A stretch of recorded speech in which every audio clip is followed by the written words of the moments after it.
দর্শক আমন্ত্রণ আজকের চট্টগ্রামের শুরুতেই জানিয়ে দিব শিরোনামগুলো। চট্টগ্রাম সিটির বেশিরভাগ কাউন্সিলর এখন আত্মগোপনে। জন্ম নিবন্ধন সনদ সহ বিভিন্ন সেবা না পেয়ে ভোগান্তিতে নগরবাসী। শুধু দরওয়ান আর নাইট গার্ড ছাড়া কাউকে দেখা যাচ্ছে না। সনদপত্র যেটা কমিশনার সার্টিফিকেট দেয় এগুলো কিছুই আমরা নিতে পারতেছি না। জন্ম সনদ যেগুলো কার্যক্রম আছে ওগুলো শুরু হলে আমাদের জন্য ভালো হবে। কক্সবাজারের টেকনাফ সীমান্তে মিয়ানমারের অভ্যন্তরে আবারও গোলাগুলি, আতঙ্কে স্থানীয় বাসিন্দারা। রোহিঙ্গা অনুপ্রবেশ ঠেকাতে সতর্ক বিজিবি। অর্ধশত সাবেক এমপি মন্ত্রী শুল্ক মুক্ত সুবিধার বিলাসবহুল গাড়ি পড়ে আছে চট্টগ্রাম বন্দরে। সংসদ বাতিল হওয়ায় পরিশোধ করতে হবে 810% রাজস্ব।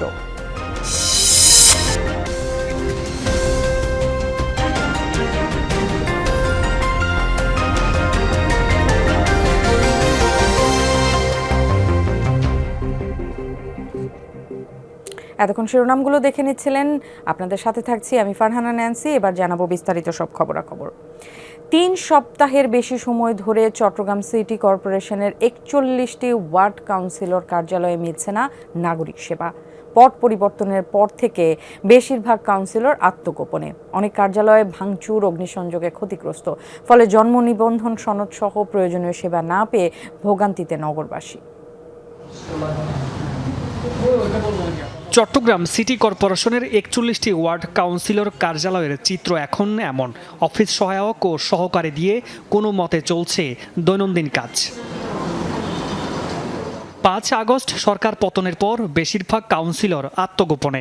অনেক কার্যালয় ভাঙচুর, অগ্নিসংযোগে ক্ষতিগ্রস্ত। 3 সপ্তাহ ধরে মিলছে না জন্ম নিবন্ধন, সনদ প্রদান ও অন্যান্য সেবা।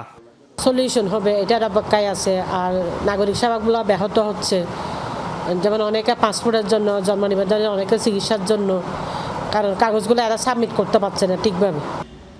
প্রতিদিন ওয়ার্ড কার্যালয়ে গিয়ে সেবা না পেয়ে ফিরে যাচ্ছেন সাধারণ মানুষ। পাসপোর্ট বানানোর লাগে ওখানে প্রয়োজন হয় সনদপত্র যেটা কমিশনার সার্টিফিকেট দেয়, এগুলো কিছুই আমরা নিতে পারতেছি না। অফিসিয়ালি স্কুল কলেজ গোয়িং এবং সামনের দিকে অগ্রসর যে কাজের যে গতি, ওটা তো থেমে যাবে। সব তালা ঝুলানো থাকে, শুধু দরওয়ান আর নাইট গার্ড ছাড়া কাউকে দেখা যাচ্ছে না।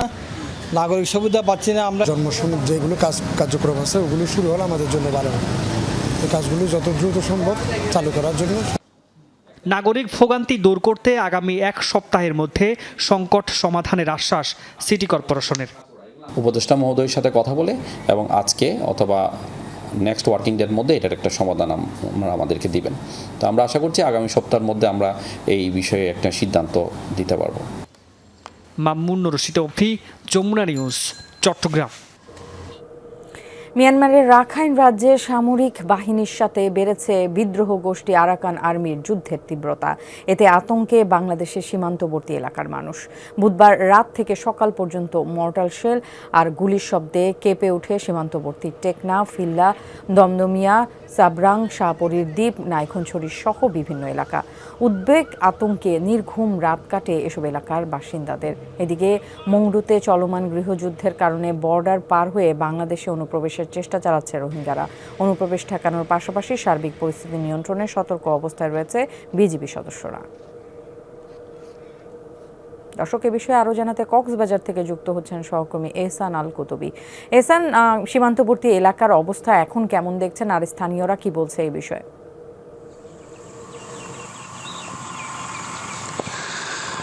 আসলে গত 1 মাস ধরে আমরা দেখে আসছি মিয়ানমারের অভ্যন্তরে, বিশেষ করে মংডু যে শহরটি রয়েছে তার আশপাশে বিদ্রোহী গোষ্ঠী এবং সামরিক জান্তার সাথে তুমুল যুদ্ধ চলে আসছে এবং এর আগে থেকেই চলছে। তবে সবচেয়ে বেশি গত 1 মাসেই হয়েছে, যেটার প্রেক্ষিতে আমরা দেখেছি বেশ কিছু লাশ, মরদেহ টেকনাফে ভেসে এসেছে, টেকনাফ উপকূলে ভেসে এসেছে এবং বলা যায় যে কোনো দিন 10টি মরদেহ, কোনো দিন 20টি মরদেহ বেশ আসতে দেখা গেছে। এবং মিয়ানমারের ওই পাশের যে খবর, তারা আমাদেরকে যে যেটি বলছিলেন যে ওখানে মংডু শহর এলাকাতে আশপাশের এলাকাগুলোতে এবং প্রচুর পরিমাণে যুদ্ধ হওয়ার কারণে রোহিঙ্গাদের শত শত রোহিঙ্গার মরদেহ তারা পড়ে থাকতে দেখেছে। তবে গত এক সপ্তাহের যে খবর, থেমে থেমে তাদের ওখানে যুদ্ধ চলছে। গত সোমবারও সর্বশেষ গত সোম এবং মঙ্গলবার ওখানে কিন্তু ধোঁয়ার কুণ্ডলি উঠতে দেখেছে এপারের মানুষ। এবং গতকাল রাত্রে মধ্যরাত থেকেই এমন পরিস্থিতি, সেখানে একের পর এক মোটর শেলের আওয়াজ এবং একের পর এক মোটর শেল, তারপরে বোমা নিক্ষেপ, এগুলি ওখানকার আওয়াজ। ওখান থেকেই এখানকার যে স্থানীয় বাসিন্দা রয়েছে, বিশেষ করে টেকনাফ সদর, টেকনাফের হোয়াইকং, নীলা সহ আশপাশের যে এলাকাগুলো রয়েছে, যেগুলো আসলে মিয়ানমারের এ পাশে একেবারে কাছাকাছি এলাকা, সেখানে কিন্তু তাদের সারা রাত অনেকেই ঘুমাতে পারেনি, তাদের নির্ঘুম রাত কাটাতে হয়েছে এবং আজকে সকাল পর্যন্ত এটি চলেছে। তবে এই পরিস্থিতিতে যাতে কোনো রোহিঙ্গা বাংলাদেশে অনুপ্রবেশ করতে না পারে, সেজন্য কিন্তু সতর্ক অবস্থান রয়েছে বিজিবি এবং কোস্টগার্ড। আপনাকে ধন্যবাদ। বন্যার পানি নামার পর ঢাকা চট্টগ্রাম মহাসড়ক দিয়ে পণ্য পরিবহন স্বাভাবিক হওয়ায় বেড়েছে নিত্য পণ্যের সরবরাহ। কয়েকদিন খালি থাকা চট্টগ্রামের সব আড়তে এখন সবজির মজুদ। তবে পাইকারিতে দাম কমলেও প্রভাব পড়েনি খুচরা বাজারে। 100 টাকার নিচে মিলছে না সবজি। 3 থেকে 4 দিন আগেও ফাঁকা ছিল চট্টগ্রামের সবজির সবচেয়ে বড় পাইকারি বাজার রিয়াজউদ্দিন বাজারের প্রতিটি আড়ত। এখন তা উত্তর অঞ্চল থেকে আসা সবজিতে ভরপুর। ঢাকা চট্টগ্রাম মহাসড়ক থেকে বন্যার পানি সরে যাওয়ায় যান চলাচল স্বাভাবিক, বেড়েছে সরবরাহ। প্রচুর পরিমাণ তরিতরকারি শাকসবজি আসতেছে আপনার আড়তের মধ্যে, এত নিম্নমানের রেট যারা খুচরা বিভিন্ন জায়গায় নিয়ে যায়। এখান থেকে 30 টাকা নিয়ে ওরা করে 60 টাকা, 65 টাকা, 70 টাকা বিক্রি করে। সুতরাং দেখার মতো কেউ না ছিল না, কেউ নাই। আড়তের দর হচ্ছে নিম্ন। এখন আমাদের থেকে যারা নিয়ে যাচ্ছে খুচরা বাজার পাইকাররা বিভিন্ন বাজারে নিয়ে যাচ্ছে, তারা কিন্তু বেশি দামে বিক্রি করতেছে। পাইকারিতে দাম কমলেও খুচরা বাজারে তার প্রভাব নেই। বেগুন, ঢেঁড়স, কাঁকরোল সহ বেশিরভাগ সবজির দাম 100 টাকার উপরে। 15 টাকা বেড়ে প্রতি ডজন ডিম বিক্রি হচ্ছে 165 টাকায়। শুধুমাত্র কাঁচা মরিচের দাম 1000 টাকা থেকে নেমেছে 250 টাকায়। গাড়ি সবগুলো আসতেছে।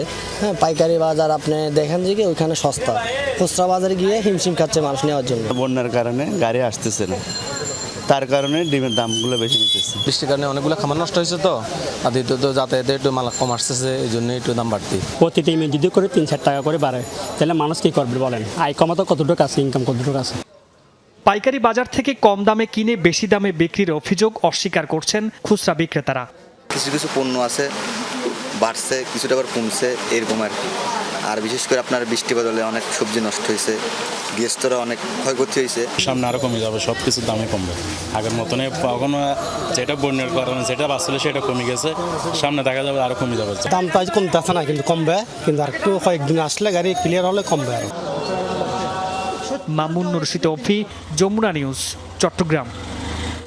শেষ মুহূর্তে শুল্কমুক্ত সুবিধায় বিলাসবহুল গাড়ি আমদানি করে আওয়ামী লীগ সরকারের সাবেক 50 মন্ত্রী এমপি। সরকার পতন হওয়ায় ছাড় করাতে না পারা নতুন গাড়িগুলো পড়ে আছে চট্টগ্রাম বন্দরে। সংসদ বিলুপ্ত হওয়ায় শুল্কমুক্ত সুবিধাও পাবেন না তারা। পরিশোধ করতে হবে 810% শুল্ক কর। ছাড় না করলে উঠবে নিলামে। জাপান ও সিঙ্গাপুর থেকে শুল্কমুক্ত সুবিধায় আনা বিলাসবহুল এই 52টি গাড়ির আমদানিকারক সাধারণ কেউ নন। সবাই ক্ষমতাচ্যুত আওয়ামী লীগ সরকারের মন্ত্রী ও সংসদ সদস্য। গত 5 আগস্ট সরকার পতনের ঠিক আগে ক্রিকেটার সাকিব আল হাসান এবং চিত্রনায়ক ফেরদৌস আহমেদ তাদের গাড়ি খালাস করে নিলেও আটকা পড়েছে বাকি 50 জনের গাড়ি। এর মধ্যে সাবেক ডেপুটি স্পিকার, সাবেক কৃষিমন্ত্রী, সাবেক দুর্যোগ ব্যবস্থাপনা ও ত্রাণমন্ত্রী, সাবেক তথ্য প্রতিমন্ত্রী ব্যারিস্টার সৈয়দ সাইদুল হক সুমন ছাড়াও সংরক্ষিত আসনের 6 জন নারী সংসদ সদস্যের গাড়ি রয়েছে। চট্টগ্রাম বন্দরে পৌঁছানোর আগেই সরকার পতন এবং জাতীয় সংসদ বিলুপ্ত ঘোষণা করায় এই 50টি গাড়ি ছাড় করাতে পারেননি তারা। Land cruiser, Prado, BMW, Mercedes সহ বিভিন্ন ব্র্যান্ডের নতুন এসব গাড়ি 4800 সিসির। 810% হারে যার শুল্ক কর অন্তত 6 কোটি টাকা। সংসদ বিলুপ্ত অর্থাৎ শুল্ক কর সুবিধা বাতিল হওয়ায় তা পরিশোধ করেই গাড়ি ছাড় করতে হবে। শুল্কমুক্ত সুবিধা পেতে হলে স্পিকার মহোদয়ের একটা প্রত্যয়নপত্র লাগে। তো এখন তো যেহেতু সংসদ নাই, সেহেতু স্পিকার মহোদয়ের প্রত্যয়ন তো নিশ্চয়ই আর তার পাওয়ার কথা না। তো সেই আলোকে তো আর মনে হয় এটার পাওয়ার তার সুযোগ থাকবে না। কিন্তু আমরা জাতীয় রাজস্বের পত্রটা বা নির্দেশনা আমরা যেটা পাওয়ার পরে আমরা পর্যালোচনা করি। গাড়ি আমদানি করা মন্ত্রী এমপিদের বেশিরভাগই এখন গ্রেপ্তার নয় আত্মগোপনে। প্রশ্ন উঠছে, এখন এত টাকা শুল্ক কর দিয়ে তারা গাড়ি ছাড় না করলে কি হবে? স্বাভাবিক প্রক্রিয়া হচ্ছে অকশনে যাবে, নিলামে যাবে।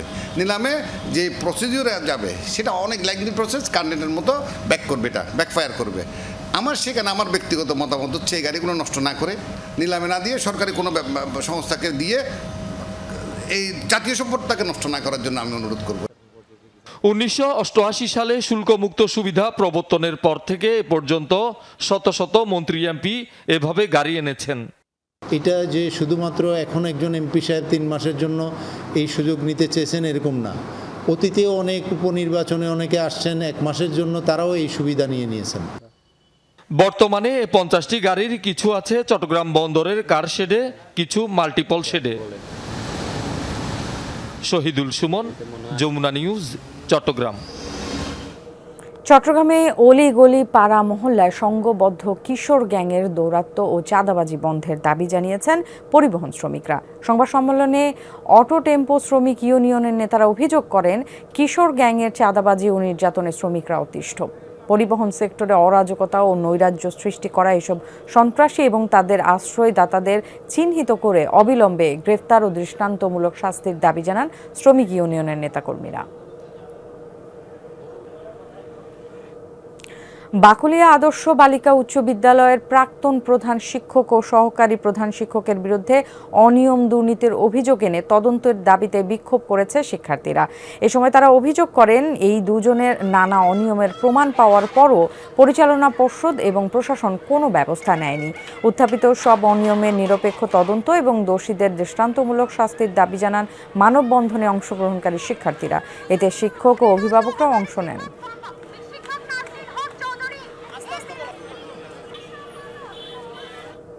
চট্টগ্রামে বন্যা দুর্গত এলাকায় বিভিন্ন রাজনৈতিক, সামাজিক ও স্বেচ্ছাসেবী সংগঠনের উদ্যোগে চলছে ত্রাণ সহায়তা কার্যক্রম।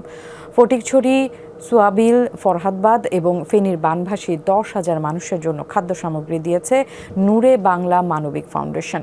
5ম দফায় বিতরণের জন্য সেনাবাহিনীর ত্রাণ সহায়তা ক্যাম্পে এসব সামগ্রী হস্তান্তর করেন ফাউন্ডেশনের চেয়ারম্যান মাহবুবুল হক আল কাদেরি। অন্যদিকে বন্যার্তদের জন্য বন্দরনগরীর একটি কনভেনশন সেন্টারে চট্টগ্রাম মহানগর গাউসিয়া কমিটির উদ্যোগে চলছে ত্রাণ সংগ্রহ এবং প্যাকেটজাত করার কার্যক্রম। পর্যায়ক্রমে তা পাঠানো হচ্ছে ক্ষতিগ্রস্ত এলাকায়। ক্যাম্পের সার্বিক কার্যক্রম পরিদর্শন করে কমিটির নেতারা। চট্টগ্রামের সন্দ্বীপে বিএনপি নেতা মোস্তফা কামাল পাশা বাবুলকে সংবর্ধনা দিয়েছে দলীয় নেতাকর্মীরা। গুপ্তছড়া ঘাট এবং বেশ কয়েকটি স্থানে পথসভা অনুষ্ঠিত হয়। যুক্তরাষ্ট্র বিএনপির নেতা এবং জাসাস এর কেন্দ্রীয় সহ সভাপতি মোস্তফা কামাল পাশা বাবুলের সংবর্ধনা অনুষ্ঠানে বক্তারা অবহেলিত সন্দ্বীপের কাঙ্ক্ষিত উন্নয়নে পরিকল্পিত উদ্যোগ গ্রহণের তাগিদ দেন। পরে উপজেলা বিএনপি কার্যালয়ে মতবিনিময় সভা অনুষ্ঠিত হয়। খাগড়াছড়ির দীঘিনালায় প্লাবিত এলাকার 8 শতাধিক মানুষের মাঝে বিনামূল্যে চিকিৎসা সেবা ও ঔষধ বিতরণ করেছে সেনাবাহিনী।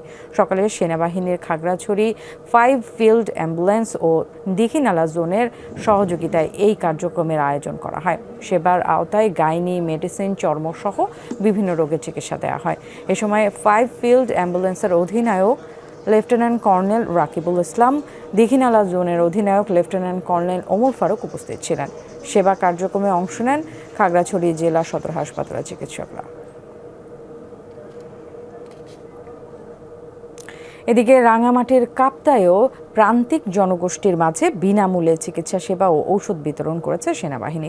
সকালে কাপ্তাই সেনাবাহিনীর 10 RE ব্যাটালিয়নের অধিনায়ক লেফটেন্যান্ট কর্নেল মোহাম্মদ সোহেলের তত্ত্বাবধানে এই কার্যক্রম পরিচালনা করা হয়।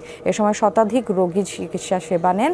বিনামূল্যে সেবা ও ঔষধ পেয়ে সেনাবাহিনীর প্রতি কৃতজ্ঞতা প্রকাশ করেন তারা। এমন মানবিক কার্যক্রম অব্যাহত থাকবে বলে সেনাবাহিনীর পক্ষ থেকে জানানো হয়। এই ছিল আজকের চট্টগ্রামে। এতক্ষণ আমাদের সাথে যারা ছিলেন সবাইকে ধন্যবাদ।